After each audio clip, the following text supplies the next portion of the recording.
या घडीची सगळ्यात महत्त्वाची बातमी, तीनही सैन्यदल प्रमुखांनी बदला घेण्याचा पर्याय दिल्याचं सूत्रांकडून कळतंय। 3 तासांपासून सैन्यदल प्रमुख आणि सीडीएस यांची संरक्षण मंत्र्यांशी बैठक सुरू आहे। कोणत्या पद्धतीने बदला घेतला जाऊ शकतो त्या पर्यायांवर सखोल चर्चा केली जाते। तीनही पर्यायांना संध्याकाळी पंतप्रधानांसमोर सीसीएस बैठकीमध्ये मांडणार असल्याचं सूत्र सांगतायत। संरक्षण मंत्री सैन्यदल प्रमुखांच्या बैठकीत बदल्याचा निर्धार पक्का झालाय का असा प्रश्न आता उपस्थित होतोय, कारण का तशा हालचाली दिसतायत। सूत्रांनी दिलेल्या माहितीनुसार तीनही सैन्यदल प्रमुखांनी या भ्याड दहशतवादी हल्ल्याचा बदला घेण्याचा पर्याय ठेवल्याचं कळतंय।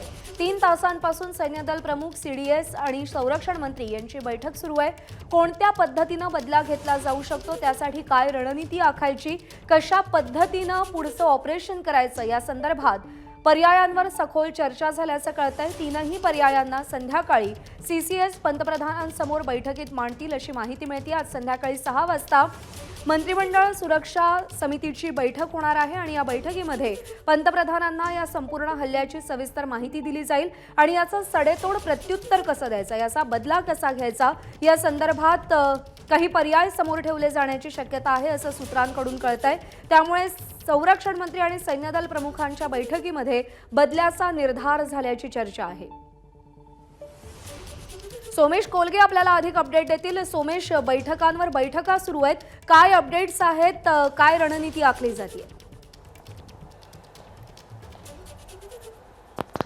नक्कीच प्रज्ञा, आता सध्या नॉर्थ ब्लॉक आणि साऊथ ब्लॉकला खूप मोठ्या प्रमाणावरती वाहनांची गर्दी झालेली आहे, कारण अनेक अधिकारी तिथे पोहोचत आहेत। आता माध्यमांना तिथे उभं राहायला परवानगी दिलेली नाही आहे, कारण सर्व प्रकारच्या मुवमेंट्स या सर्व माध्यमांच्या मार्फत या लोकांपर्यंत पोहोचतील। परंतु सध्या रक्षा मंत्रालयामध्ये स्वतः राजनाथ सिंग आहेत साऊथ ब्लॉकला, आणि त्यासोबतच जे सर्व अधिकारी सैन्य दलाचे वरिष्ठ पदस्थ अधिकारी दिल्लीमध्ये आलेले आहेत, त्या सर्वांना वेगवेगळ्या विषयाच्या अनुषंगाने सध्या बैठका सुरू आहेत। आणि या बैठकांमध्ये आता एकूण भविष्यात जी रणनीती आखायची आहे त्या संदर्भाने तयारी आणि संरक्षण सज्जता सुरू आहे।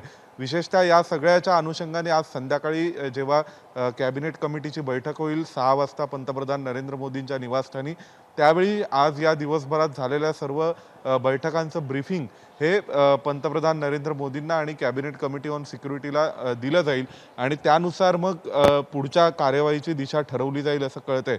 त्यामुळे आता सध्या जी सकाळी साधारणपणे 11च्या सुमारास बातमी आली होती, त्यानुसार सर्व फॉर्मेशन्सना रेडी राहण्याच्या सूचना दिलेल्या आहेत आणि त्यासोबतच सर्वच दृष्टीने जी आपत्कालीन परिस्थिती उद्भवू शकते त्या अनुषंगाने या बैठका सुरू आहेत। त्यामध्ये अर्थविषयक खात्यातील अधिकाऱ्यांचाही समावेश आहे, रक्षा मंत्रालयातील अधिकाऱ्यांचा समावेश आहे, कारण जर कुठल्याही स्वरूपाची जी कोणती तयारी जर देशाला करावी लागली, तर देशाला युद्ध घोषणा करावी लागली किंवा कोणती मोठी कारवाई करावी लागली, तर त्याचे अर्थव्यवस्थेवर काय परिणाम होतील, त्याचे भारतीय बाजारावर काय परिणाम होतील, भारतातील जी सर्व नैसर्गिक साधन संपत्ती आहे, भारताची आरोग्य व्यवस्था आहे, त्या अनुषंगाने काय काय परिणाम होतील, आंतरराष्ट्रीय पातळीवर त्याचे काय परिणाम होऊ शकतात, ते मग भारताचे व्यापार संबंध असतील, आयात निर्यात असेल, आपली जलवाहतूक असेल, या सगळ्यावर त्याचे काय परिणाम होऊ शकतात, त्या सगळ्याच्या दृष्टीने हे अत्यंत